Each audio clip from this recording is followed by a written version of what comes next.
Bienvenue. La République démocratique du Congo a adhéré depuis près de 19 ans à l'initiative pour la transparence dans les industries extractives, une initiative d'envergure mondiale pour promouvoir la bonne gouvernance dans des pays riches ou même très riches en ressources naturelles. Le Congo est un pays très riche en ressources naturelles. D'ailleurs, nous avons été cotés il y a quelques années par les secrétariats des litiers comme un des meilleurs élèves en cette matière. Mais pourquoi sur terrain, ça ne suit pas? Pourquoi la population congolaise ne sent pas cet impact sur les vécus quotidiens? Est-ce que nos minéraux sont traités en toute transparence? Quel constat faire 19 ans après notre adhésion à l'ITIE sur ce plateau? Pour en parler, Maître Donatien Kambola, acteur de la société civile et membre ou défenseur des droits de l'homme. Bonjour et bienvenue. Merci. Alors, vous êtes ici à Kinshasa, invité par notamment l'ITIE pour prendre part à cet atelier de redynamisation, c'est comme ça que vous l'avez appelé. D'abord, quels sont les mobiles pour lesquels on vous convie, vous, à ce genre de travaux? Non, mais c'est tout simplement parce que l'initiative pour la transparence dans les industries extractives, l'ITIE, est un processus tripartite qui comprend d'une part les pouvoirs publics, les entreprises minières ainsi que les organisations de la société civile. Moi, je coordonne une organisation de la société civile dont le travail au quotidien, c'est la bonne gouvernance du secteur extractif, c'est la promotion et la protection des droits de l'homme, c'est la protection de l'environnement. Et donc, dans ce cadre-là, comme partie prenante et acteurs intéressés, nous avons été invités pour prendre part à l'atelier national sur la redynamisation du processus ITIE, 19 ans après la mise en œuvre de ces processus dans notre pays. Je l'ai dit, on a été coté comme l'un des meilleurs élèves, mais peut-être ça fait rire. Est-ce qu'il y a de l'impact, surtout pour vous qui êtes dans une région minière? Vous venez de la province du Lualaba. Il faut rappeler que notre pays a adhéré au processus ITIE, je crois, si ma mémoire ne me trompe pas, depuis les années 2005. Aujourd'hui, presque 20 ans de mise en œuvre. Nous avons publié, le pays a publié plusieurs rapports. Et on note par exemple que sur le plan de l'information, le public a accès à un certain nombre d'informations sur les secteurs extractifs, en termes de revenus, en termes de production, en termes de statistiques sur la production, des statistiques sur l'exportation, ainsi que d'autres informations. Mais la question fondamentale, effectivement, c'est que quelle est l'incidence de la mise en œuvre de l'ITIE dans la gouvernance globale de la chose publique au niveau national, au niveau provincial, au niveau local et surtout dans les zones d'exploitation. Parce que vous le savez, les richesses en ressources naturelles dont nous parlons sont des richesses épuisables. L'un des objectifs de l'ITIE, c'est que la gestion rationnelle de ces ressources-là puisse contribuer au développement économique du pays, mais surtout au bien-être collectif en améliorant, en créant le développement durable, au niveau national bien sûr, comme au niveau local. Ça, c'est l'un des objectifs primordiaux de la mise en œuvre de l'ITIE.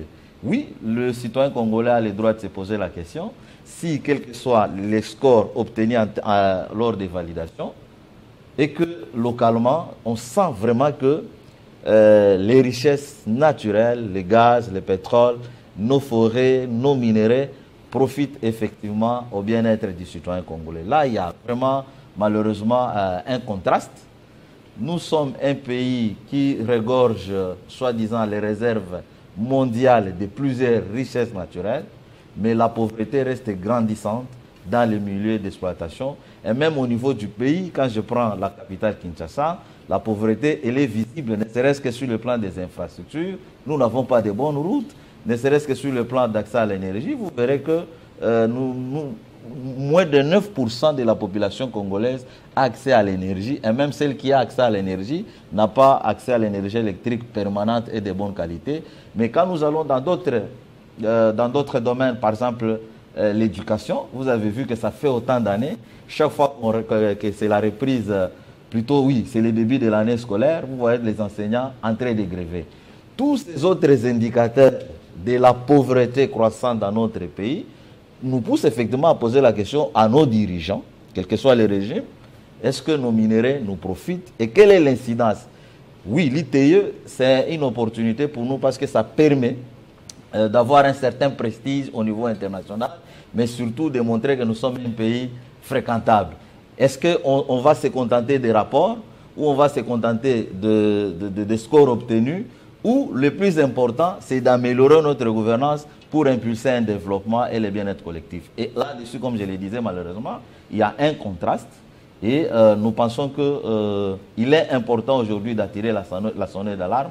On doit être transparent parce que quel que soit l'ITIE, j'ai fini, quel que soit l'ITIE, la question des détournements dans toute impunité, c'est même accentué aujourd'hui. Et l'argent qu'on vole, qu'on détourne, c'est l'argent qui vient entre autres des ressources extractives. Alors, cet impact qui n'est pas ressenti, est-ce qu'il est voulu dans les chefs des dirigeants ou on les subit tout simplement par manque de maîtrise des rouages, au-delà des rapports que vous produisez ici au pays, pour lesquels l'ITIE vous a coté ou a coté les pays positivement?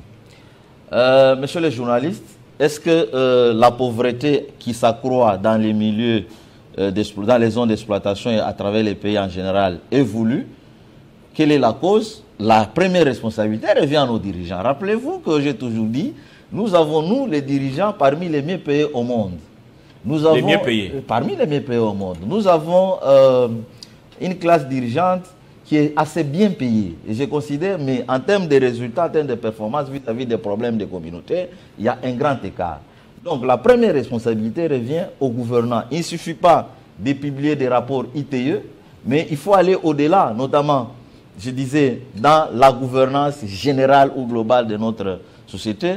Les détournements, c'est vraiment en contradiction des règles ITIE. Et chez nous, quand on détourne, les détournements se chiffrent en millions. Et quand vous allez dans les provinces, vous avez l'impression qu'il n'y a pas un lien entre le plan national de développement et le plan quinquennal de développement au niveau des provinces. Monsieur le journaliste, le développement se planifie. Le développement n'est pas un fait spontané. Et pourtant, les revenus miniers, nous avons l'impression d'ailleurs que ce sont des revenus qui profitent à une catégorie de Congolais et non à l'ensemble des Congolais. Aujourd'hui, je disais une fois de plus que nous parlons des minéraux ou des richesses épuisables. La faute revient à la mauvaise gouvernance. Quand on parle de la mauvaise gouvernance, vous comprenez que c'est la responsabilité de nos dirigeants. Parce que, pour illustrer ce que j'ai dit, depuis 2002, le secteur minier artisanal est légalisé. Mais les secteurs n'ont pas toujours, par exemple, l'absence des zones d'exploitation minière artisanale. Mais il y a toujours l'exploitation minière artisanale qui s'est faite, que ce soit dans l'extrait de l'or au Kivu, que ce soit dans le secteur du cuivre de cobalt dans l'espace Grand Katanga. Et vous avez vu combien de fois tout le monde dénonce. J'étais à l'atelier ITIE hier, j'ai entendu un haut responsable de SAEMAP par exemple, lui aussi dénoncer l'implication des généraux, dénoncer l'implication des gouverneurs, dénoncer l'implication de membres des familles de certains dirigeants qui sont négativement impliqués dans les secteurs miniers. Aujourd'hui par exemple, chaque expatrié libanais ou chinois est protégé par la garde républicaine.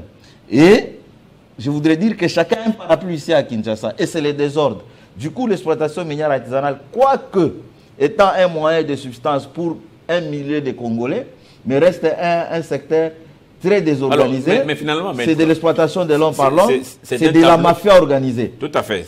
Le tableau peint est vraiment sombre, malgré que nous avions été appréciés par l'ITIE comme bon élève en matière de transparence. Mais qu'est-ce qui peut arrêter ou qui peut arrêter tout ça? Est-ce qu'il faut passer par la Constitution? Parce qu'il y en a maintenant qui pensent que le pays est bloqué parce que nous avons une mauvaise Constitution. Est-ce que tous ces généraux qui protègent des Libanais, Indiens, Chinois dans les mines, ou tous les conseillers des hautes autorités du pays qui protègent ces gens? Tous les neveux et nièces? Oui, neveux et nièces, famille, tante, maman et consorts. Est-ce que toutes ces personnes sont encouragées par la Constitution, ou est-ce que vous pensez qu'il faut qu'on parle Constitution pour pouvoir maîtriser des secteurs miniers et les faire de manière transparente, hein, comme exigé par l'ITIE, à laquelle nous avons adhéré librement. Déjà, je vous dis que l'État congolais ne finance pas les procès ITIE. En tout cas, s'il y a un financement, c'est un financement qui ne permet pas la mise en place totale de l'ITIE. Donc, la question de la révision de la Constitution pour résoudre les problèmes de mauvaise gouvernance, c'est un faux débat. Si les gens veulent qu'on en débatte, alors je voudrais qu'on aligne la question du fédéralisme comme mode de gestion de notre pays, parce que l'unitarisme a démontré que nous avons échoué. Le Kinshasa, jusqu'à aujourd'hui, n'a jamais compris que nous sommes dans un pays décentralisé. Les entités territoriales décentralisées qui perçoivent la redevance minière. Les provinces minières subissent une pression négative des autorités ici à Kinshasa. Et malheureusement, les politiciens n'ont jamais compris que nous avons opté pour un développement à la base. Les provinces, les ETD, jouissent d'une autonomie administrative et financière. Regarde, quand vous allez dans les zones minières, notamment dans les entités territoriales qui perçoivent la redevance minière, vous allez voir que l'IGF est présente. Au-delà de l'IGF, j'ai entendu dans votre chaîne ici, où on a dénoncé combien de fois la province comme celle du Haut-Lomami, plutôt du Lualaba et du Haut-Katanga, reçoivent les visites de membres du gouvernement de manière central. intempestive. De manière intempestive. Tout à fait. Donc, ce n'est pas la question de la modification du changement de la Constitution. Nous devons bien sûr entreprendre des réformes. Et ces réformes, avant de les entreprendre, faisons un état des lieux, vous allez comprendre que le secteur extractif n'est pas assez géré. Malgré la présence de l'IGF. Il faut rétablir l'autorité de l'État. Parce que quand je parle par exemple du développement, il est difficile de faire un lien entre le plan local de développement d'une entité territoriale décentralisée plutôt, avec le plan national de développement. Et même, je vous donne l'exemple, le code minier prévoit qu'on donne 0,3% du chiffre d'affaires aux communautés locales pour les actions de développement à ce niveau-là.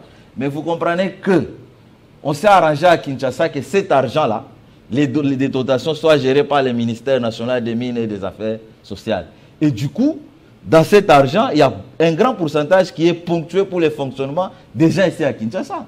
Est-ce que le ministère national, un ministère national pour ses fonctionnements, doit être financé par l'argent qui vient de la base ou c'est l'argent du trésor public? Nous avons vu la ministre des Affaires sociales aller inaugurer les œuvres sociales. Est-ce que c'est son rôle? rôle? Grand Katanga. Mais si un ministre de ces 0,3%. Crispin, toi et moi, comme les Congolais qui sont nés après l'indépendance, nous devions avoir honte. Est-ce que vous comprenez, vous vous sentez réconforté que ce soit un ministre national qui va à Kolwezi inaugurer l'école construite par une entreprise? Et quel est le rôle du bourgmestre? Quel est le rôle du chef de secteur? Ça signifie qu'à Kinshasa, les gens n'ont pas du travail pour essayer de s'immiscer dans toutes ces petites, je voudrais dire, dans toutes ces petites tâches-là. Et puis, est-ce que ça nous rend fiers que ce soit une autorité nationale qui va inaugurer, par exemple, un hôpital construit par une entreprise, et 6 mois après, à l'hôpital, il n'y a pas de médicaments, il n'y a pas du personnel, parce qu'il y a beaucoup d'écoles, par exemple, qui sont construites grâce à la redevance minière ou à la dotation des œuvres, il n'y a pas d'élèves, il n'y a pas d'enseignants. Nous avons cette contradiction. C'est comme ça que parmi les solutions, parce que vous m'avez posé la question en termes de solutions, nous pensons qu'il faut renforcer la coordination sur le plan de développement. Nous avons un ministère national du plan, je crois, chargé même de la coordination de tout ce qui est comme action humanitaire ou aide au développement. Mais quel est le lien entre ces ministères avec d'autres services au niveau local, au niveau des provinces? Les actions des gouverneurs en termes de développement, qui les contrôle?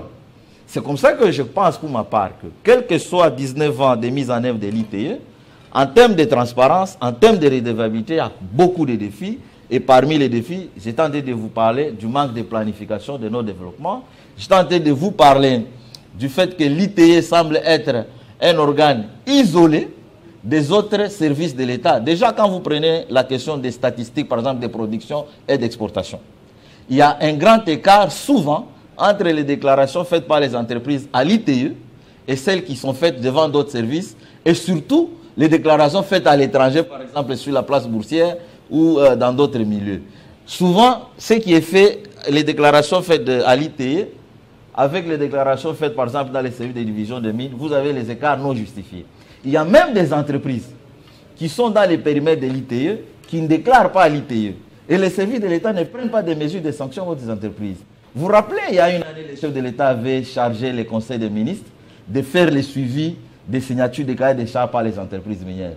Vous savez que jusqu'à présent, il y a des entreprises qui n'ont pas encore signé de cahiers des charges. Donc il y a tellement de cassures ou fissures entre Kinshasa et les ETD.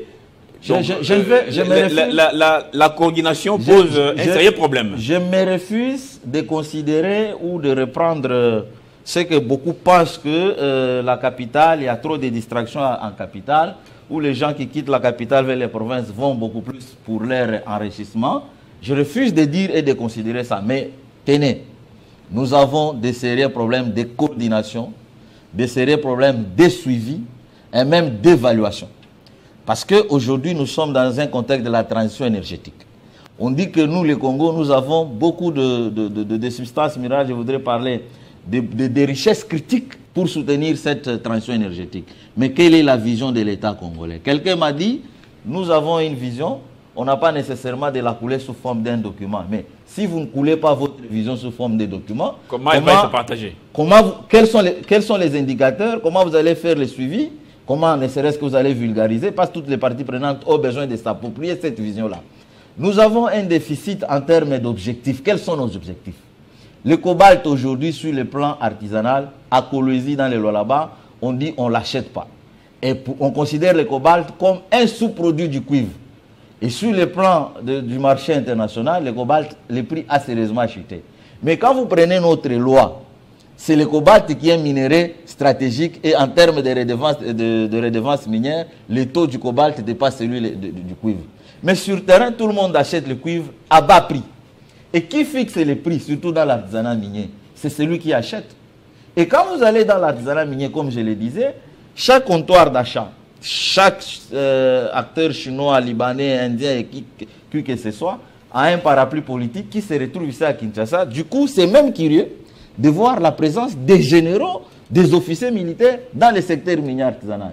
Donc, le secteur minier artisanal, il est, on dirait, une jungle où c'est la domination du plus fort sur les faibles et l'État congolais ne fait rien. Mais écoute, pourquoi l'État congolais ne fait rien? C'est tout simplement parce que nos dirigeants sont dans les conflits d'intérêts, sont négativement impliqués. Vous avez vu des généraux qui deviennent des hommes d'affaires.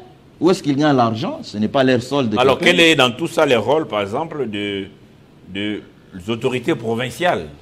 Est-ce qu'elles aussi subissent le dictat de Kinshasa? Ou finalement, tout le monde a pris goût de la musique? Deux choses. Et on se met à tous à danser. Deux choses.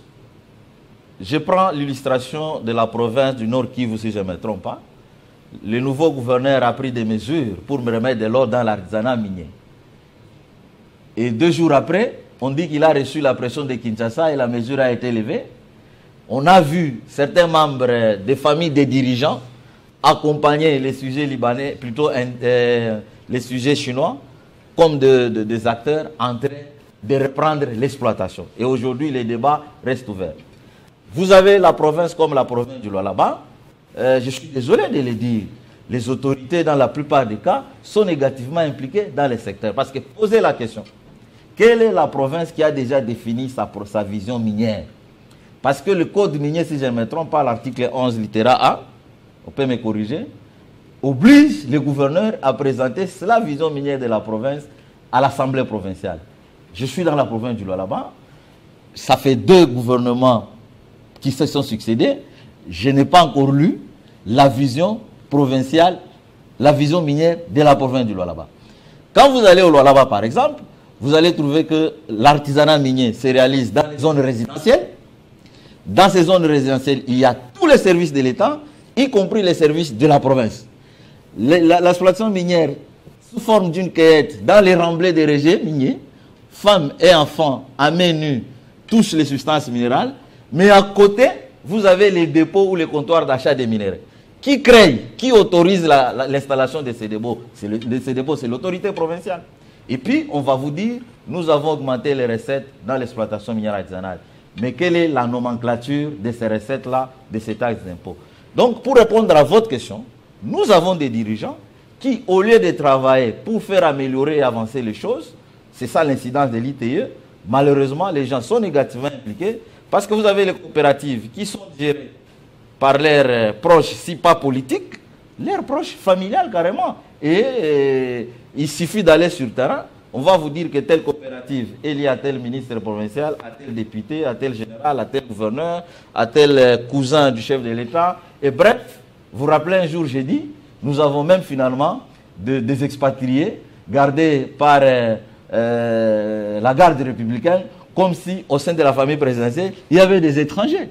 Vous comprenez donc, c'est l'implication négative de nos autorités. C'est comme ça que sur la question de la révision constitutionnelle, je considère pour ma part que si on veut en débattre, alors parlons de la forme de gestion de notre État. Pourquoi on ne peut pas tenter le fédéralisme pour permettre au peuple dont le sol offre au monde ces minéraux stratégiques d'essayer de tirer plus ou moins profit de leurs minéraux. Vous pensez que le fédéralisme va nous sortir... On ne l'a jamais essayé. On ne l'a jamais essayé, mais... c'est une tentative on ne l'a jamais essayé, peut-être risquée aussi. On ne l'a jamais essayé, mais il faut reconnaître que jusqu'à présent, la pression de Kinshasa sur le gouvernement provincial, je voudrais parler du gouvernement central, sur le développement local, elle est très négative et elle ne permet pas de prendre en compte les problèmes des communautés locales. Parce que nous parlons de revenus miniers qui contribuent largement à l'économie nationale. Mais quel est l'essor des communautés locales? Les gens sont délocalisés sans plan de réinstallation. Les gens perdent leur logement. Allez voir la vie des Colosés, elle risque de disparaître aujourd'hui. Les gens n'ont pas de terres pour faire les champs. Quand vous allez au Nord Kivu, on va vous dire que toutes les grandes rivières sont en train aujourd'hui de polluer à cause de l'exploitation de l'or. Et que fait Kinshasa vis-à-vis de ces questions-là? Alors, maître Donancien, aujourd'hui, les débats n'est pas inscrit en tout cas dans l'Assemblée provinciale. À Kinshasa, le Parlement est muet. Je ne sais pas s'il y a quelques élus qui maîtrisent bien toutes ces questions, parce que c'est pratiquement technique. Et est-ce que vous, au niveau des litiers, tel que vous êtes à Kinshasa pour quelques jours de réflexion, est-ce que toutes les vérités seront dites? Et quelle est la force des lois de vos résolutions, par exemple, ici à Kinshasa? L'avantage de l'ITE... Si chacun peut dire des vérités telles que vous me les dites ici. Oui, mais l'avantage de l'ITE, effectivement, c'est que la société civile a un rôle très important. Le mandat de la société civile, c'est d'engager un débat public comme je l'ai fait. Donc, à l'ITE, nous parlons sans tabou. Et on voudrait effectivement que la gestion de nos ressources minérales ou des ressources naturelles soit une question qui soit être à la portée de tout le monde. Il n'y a pas de tabou lorsque nous parlons de nos ressources naturelles. Parce que les impacts négatifs de l'exploitation de nos ressources touchent tout le monde, peu importe politicien, religieux ou qui que ce soit. Alors, ce qui est inquiétant, c'est de voir que ceux qui ont le mandat, par exemple, parlementaire pour interpeller le gouvernement, ne font pas de ces questions une priorité. Ce qui est inquiétant et surprenant, c'est de voir, par exemple, que nos amis qui sont à l'Union sacrée, alors qu'ils ont le mandat d'améliorer les trains de vie des Congolais, ils sont ailleurs, ils sont dans d'autres débats.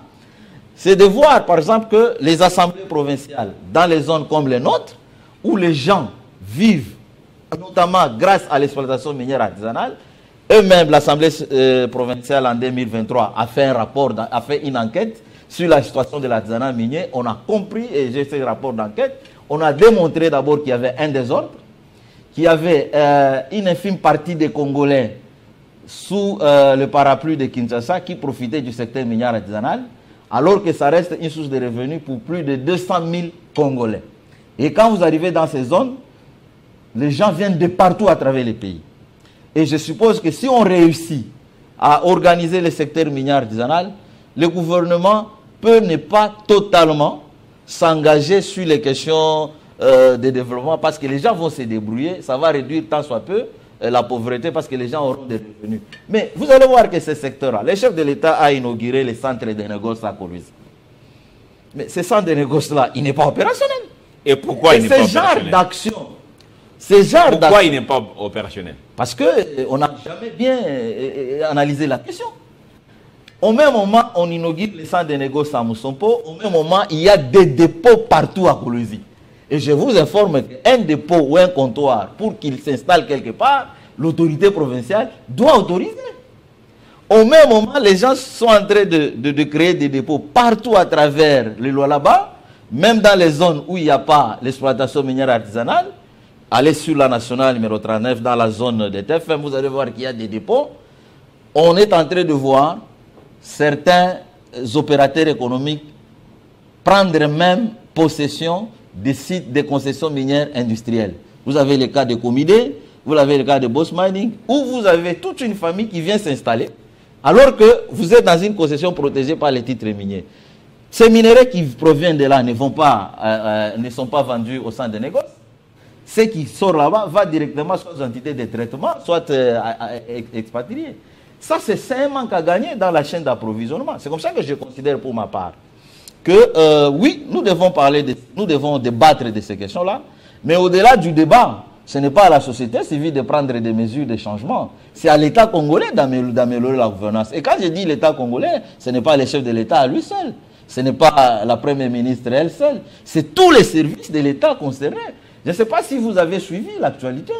Aujourd'hui, quand vous avez les membres du gouvernement, vous les avez chacun dans son secteur, tout le monde a tendance à se plaindre. Quand vous prenez les chefs de division, tout le monde a tendance à se plaindre. Mais finalement, si vous qui avez le pouvoir, vous vous plaignez comme nous, la population, qui va améliorer notre situation?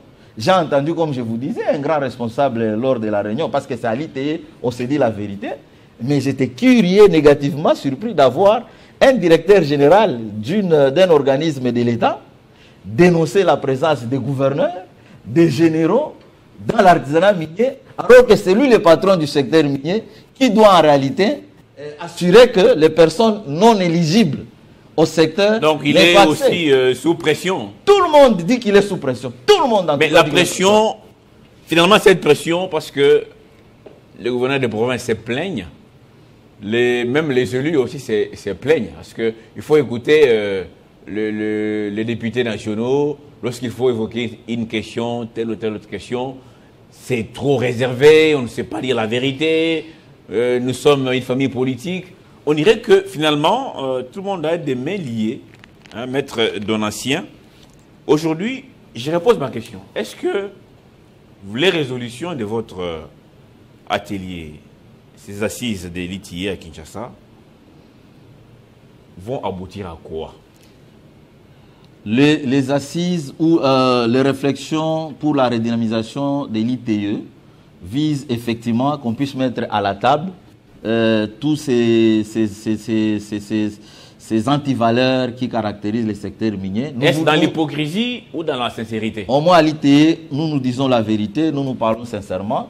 Une fois de plus, à l'État congolais de se prendre en charge. Parce que quand vous avez dit que tout le monde dit qu'il a les mains liées, mais vous avez vu combien de gens démissionner?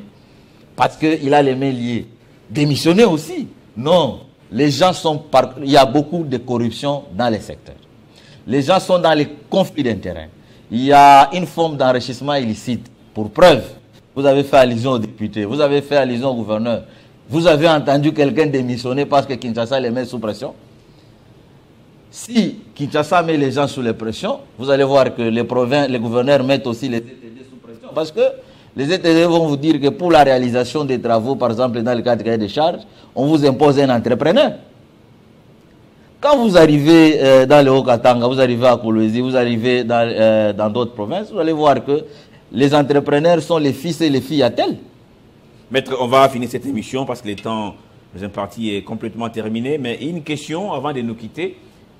Vous parlez ici que les ressources minières sont épuisables. Oui. On a créé un fonds minier pour Génération Future, FOMIN. Aujourd'hui, en 30 secondes, comment vous appréciez la gestion de ces fonds? C'est très compliqué parce que déjà pour la société civile, il y a une grande confusion dans la définition des objectifs de ces fonds-là. C'est bien pour la génération future, mais aujourd'hui, on s'en sert déjà. Ça va dans les fonctionnements des animateurs. Ça va dans les fonctionnements des institutions.